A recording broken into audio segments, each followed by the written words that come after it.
आइए दोस्तों, आज पढ़ते हैं मैथ्स में हम लोग पढ़ेंगे ये सुगम गणित है। सुगम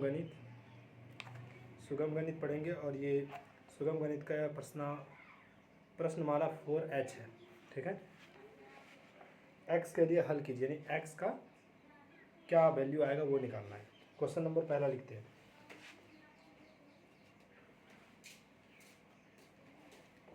x/2 plus 3x/4 is equal to 25। ये एक क्वेश्चन है, इसको बनाते हैं।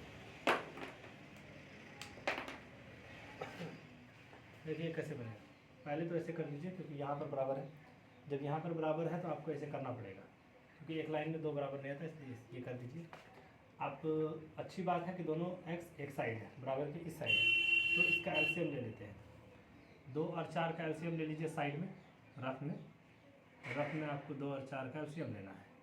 तो एलसीएम लेंगे तो 2 1 जा 2, 2 2 जा 4, यानी 2 और 2 मल्टीप्लाई होकर इसका एलसीएम आएगा 4। ये 4 यहाँ पर लिख दीजिए। आप इस 2 से इस 4 को डिवाइड कीजिए और इस 4 से इस 4 को डिवाइड कीजिए। ठीक है, 2 2 जा 4, यहाँ पर 2 आया, 4 1 जा 4, यहाँ पर 1 आया। तो ये 2 को इस x से मल्टीप्लाई कर दीजिए, तो 2x प्लस है तो प्लस, इस 1 को इस 3x से मल्टीप्लाई कीजिए, 3x, फिर बराबर, फिर 25, फिर ऐसे कर दीजिए, फिर 2x प्लस 3x। जब 2x और 3x को जोड़ेंगे तो होगा 5x/4 इज इक्वल टू 25।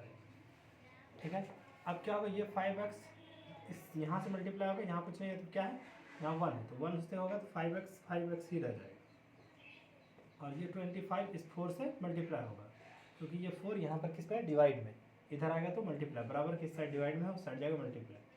तो मल्टीप्लाई करना नहीं है इसको, 25 × 4 100 लिखना नहीं है। ऐसे नहीं कि रफ में जा करके ऐसे मल्टीप्लाई करके 100 ला के लिख दिया, नहीं, ये नहीं करना है, तब तो टफ हो जाएगा। आपको टफ नहीं बनाना है, सॉल्व करना है और इजी बनाना है। तो अब x बराबर क्या होगा, 25 × 4, ये 5 यहाँ मल्टीप्लाई में है x के साथ, यहाँ मल्टीप्लाई में है, तो यहाँ आएगा तो डिवाइड में होगा, क्योंकि बराबर की साइड मल्टीप्लाई में तो साइड जाएगा डिवाइड। 5 1 जा 5, 5 5 जा 25। अब therefore x is equal to 5 × 4 20। अब ये 1 जो है, ये 1 इसको नीचे लिखने की ज़रूरत नहीं है। ठीक है, तो आंसर 20 आया इसका। ये क्वेश्चन नंबर 1 है। अब इसको जो है रफ करते हैं और क्वेश्चन नंबर 2 लिखते हैं। स्क्रीनशॉट ले सकते हैं।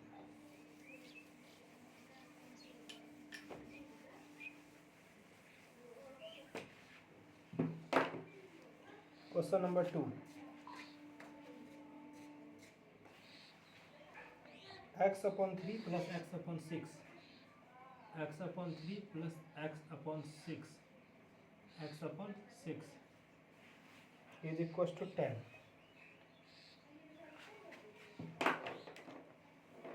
आइए, फिर बराबर है तो ऐसे कर दीजिए। अब 3 और 6 का एलसीएम लेना है, क्योंकि दोनों x इसी साइड है, बराबर की इस साइड, तो एलसीएम ले लेते हैं। क्योंकि अगर कोई एक x वाला उस साइड है तो पहले साइड चेंज करते, दोनों का एक साइड लाते तो फिर थोड़ा लेंदी होता, लेकिन यहाँ लीजिए 3 और 6 का एलसीएम ले लीजिए, रफ में ले लीजिए 3 और 6 का एलसीएम। क्या करना है, एलसीएम लेना है। 3 1 जा 3, 3 2 जा 6, तो एलसीएम बराबर हो जाएगा 3 × 2 बराबर 6, तो 6 लिख दीजिए। अब 3 से 6 को डिवाइड करना है, 6 से 6 को डिवाइड करना है, 3 से 6 को डिवाइड करना है, 6 से 6 को, 3 2 जा 6 और 6 1 जा 6, तो यहाँ 2 आया है। इस 2 को मल्टीप्लाई करेंगे x से, तो 2x प्लस है तो प्लस, फिर 1 आया, 1 को मल्टीप्लाई करेंगे x से तो 1x नहीं। अब 1x आप लिख सकते हैं, लेकिन यहाँ 1 लिखना नहीं, क्योंकि पहले से यहाँ पर 1 है, ये अंडरस्टूड है। ठीक है, आपको समझ के चलना, अगर यहाँ कुछ नहीं लिखा तो 1 ही लिखा हुआ है, तो लिखने की कोई ज़रूरत नहीं है। 2x प्लस x यानी 2x प्लस 1x बराबर 3x/6 बराबर 10। अब क्या होगा, 3x अपने जगह पर रह जाएगा, यहाँ कुछ नहीं तो 1 था तो मल्टीप्लाई हुआ। अब 10 अब बराबर के इस साइड 6 है, उस साइड जा रहा है, तो यहाँ डिवाइड में है, उधर क्या होगा मल्टीप्लाई। तो x बराबर क्या होगा 10 इंटू 6 अपॉन, यहाँ देखिए 3 और x दोनों किस में है मल्टीप्लाई में। अब 3 को लाना है इस साइड यानी बराबर की इस साइड, तो हो जाएगा डिवाइड में। तो 3 1 जा 3, 3 2 जा 6, देयरफॉर x बराबर 10 इंटू 2 यानी 10 1 जा 10, 10 2 जा 20। नीचे 1 लिखने की कोई ज़रूरत नहीं, यहाँ 1 लिखने की ज़रूरत नहीं है, वो भी अंदर स्टोर है। इसका भी आंसर आ गया 20। ठीक है, एक बार आंसर देखते हैं, दोनों का आंसर 20 है, सही में कि नहीं है।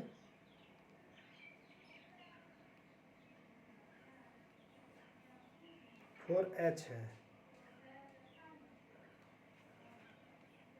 4h, पहला का भी 20, दूसरा का भी 20 है, ऊपर दिया हुआ है। ठीक है, अभी इसको बना रहे हैं। अब तीसरा क्वेश्चन लिखते हैं, तीसरा बता, स्क्रीनशॉट ले सकते हैं आप।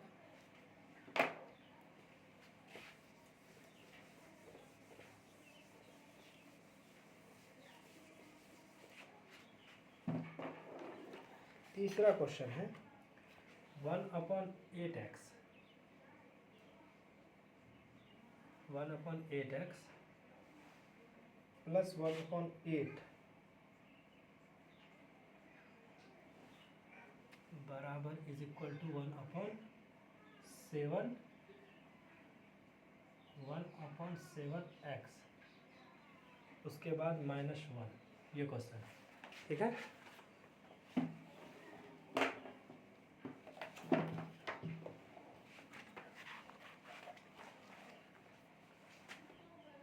फिर ऐसे कर देना है, यहाँ बराबर है तो यहाँ से करना।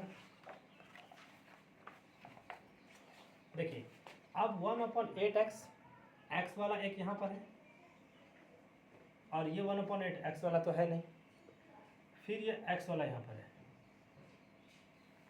ठीक है, और ये है वेरिएबल टर्म और ये है कांस्टेंट टर्म, ये है वेरिएबल टर्म, ये है कांस्टेंट टर्म। ठीक है, तो वेरिएबल टर्म को एक साइड कीजिए, कांस्टेंट टर्म को एक साइड कीजिए, मतलब कि x वाले को एक साइड कर दीजिए और ये बिना x वाले को एक साइड कर दीजिए। बिना x वाला कौन है, ये और ये, तो x वाले को इस साइड रखिए, 1/8x। अब यहाँ देखिए बराबर है, बराबर के इस साइड 1/7 किस में है प्लस में, यहाँ कुछ नहीं है तो क्या है प्लस है, इसके आगे कुछ नहीं है तो यहाँ प्लस है। अब इसको इस साइड ला रहे हैं तो माइनस होगा, नियम के अनुसार माइनस होगा 1/7x। अब यहाँ पर -1 है, बराबर के इस साइड -1 है, -1 लिख दीजिए। अब ये बराबर के इस साइड लेफ्ट हैंड साइड है, प्लस है इसके आगे, राइट हैंड साइड जा रहा है, साइड चेंज हो रहा है तो प्लस की जगह पे माइनस हो जाएगा, -1/8।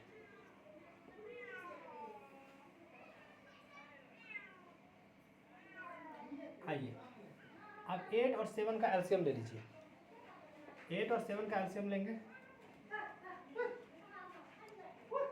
इसका एलसीएम आएगा 56, क्या आया 56। अब 8 से 56 को डिवाइड कीजिए, आएगा 7, 7 को x से मल्टीप्लाई कीजिए, या चलिए 1 से मल्टीप्लाई, 7 1 7, और ये जो x है यहाँ लिखा जाएगा, माइनस है तो माइनस लिखिए। अब इस 7 से 56 को डिवाइड कीजिए, 7 8 जा 56, 8 आया, कितना आया 8। अब इस 8 से मल्टीप्लाई कीजिए यहाँ के 1 को, 8 1 जा 8, और x है तो x बराबर, अब यहाँ कुछ नहीं है तो ये 1 है, क्या है 1 है। अब 1 और 8 का एलसीएम लेंगे तो फिर 1 और 8 का एलसीएम आ जाएगा 1 × 8 बराबर 8, ये एलसीएम आ जाएगा तो 8 लिख दीजिए। 1 से 8 को डिवाइड कीजिए, 8 आएगा, 8 से 1 को मल्टीप्लाई कीजिए, 8 आ गया, माइनस है माइनस लिख दीजिए, यहाँ फिर माइनस है माइनस लिख दीजिए। अब 8 से इस 8 को डिवाइड कीजिए, 8 1 जाए 8, 1 आ रहा, 1 से 1 को मल्टीप्लाई कीजिए 1 आएगा। ठीक है, यहाँ तक समझ में आ रहा होगा आपको, ये थोड़ा लाइन टेढ़ा हो गया, सीधा कर दो, -8 -1/8। ठीक है, अच्छे समझ में आ रहा है। इधर भी देखिए रफ किए हैं, एलसीएम वगैरह लिए हैं। फिर देखिए अब 7x में -8x है तो माइनस वाला बड़ा है, क्योंकि 8 बड़ा है तो माइनस का साइन आएगा।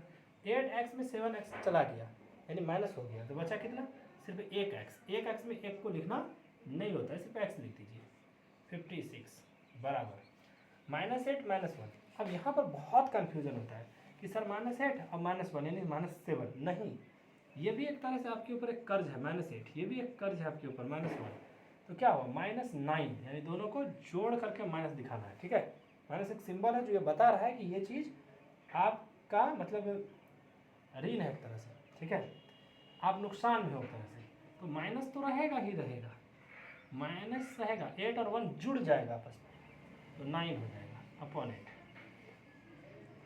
यहाँ पर अक्सर गलती करते हैं बच्चे, अक्सर गलती करते हैं। अब इस x को 8 से मल्टीप्लाई कीजिए, इस x को 8 से मल्टीप्लाई कीजिए, तो 8x हो गया, माइनस है माइनस रह गया, ठीक है। बहुत सारे लोग यहीं पे काट देते हैं, लेकिन छोटे बच्चे नहीं समझ पाते, इसलिए अच्छा समझिए, यहीं पे काटने का तुम काट देंगे 8 बन जाए 8 7 10 56, लेकिन उड़ाना थोड़ी ना, फास्ट में थोड़ी जाना, समझाना है बातों को। अब इस 56 को इस 9 से मल्टीप्लाई कीजिए, तो 56 इंटू -9 कर देते हैं, क्या दिक्कत है। अब बहुत सारे बच्चे कहेंगे सर ये ब्रैकेट कहाँ से आया, ब्रैकेट इसलिए आया क्योंकि हमारे साथ, चलिए ब्रैकेट को हटा ही देते हैं आपके समझ के लिए, -9 को ही पहले लिख दीजिए, फिर 56 लिख दीजिए, ठीक है। अब क्या होगा, फिर बचेगा x यहाँ पर, -9 इंटू 56 अपॉन, ये देखिए यहाँ क्या है, मल्टीप्लाई में है -8 पूरा आ जाएगा इधर डिवाइड में, ठीक है। अब आप चाहें तो माइनस माइनस यहाँ से काट दीजिए, या फिर कहीं बाद से काट दीजिएगा, दिक्कत है, मतलब कहीं बाद से मतलब ये है कि रिजल्ट आने के बाद काट दीजिएगा, जैसे पूरा रिजल्ट आएगा काट दीजिएगा, तो वो भी कर सकते हैं। तो ऐसे भी कैंसिल आप कर सकते हैं, ऐसे भी कैंसिल कर दीजिए, कोई दिक्कत नहीं है, कैंसिल से कोई फर्क नहीं पड़ता है, क्योंकि ओवरऑल ये माइनस में ही जाएगा। 8 बन जाए 8 7 56, 8 का टेबल तो आपको आता ही होगा, इतना तो उम्मीद कर सकते हैं, ठीक है। अब देखिए 7 × 9 कितना होगा, देयरफॉर x बराबर 63, देख लीजिए अच्छे से। यहाँ एक गलती कर देते हैं स्टूडेंट, यहाँ माइनस लिख देते हैं, वो -7, यहाँ -7 लिख देते हैं -9 की जगह पे। यहाँ मिस्टेक कर देते हैं कि माइनस को काट ही नहीं पाते हो, कैसे कटना है, कैसे कैंसिल, माइनस को कैंसिल कैसे करना है, माइनस माइनस वो कैंसिल नहीं कर पाते हैं।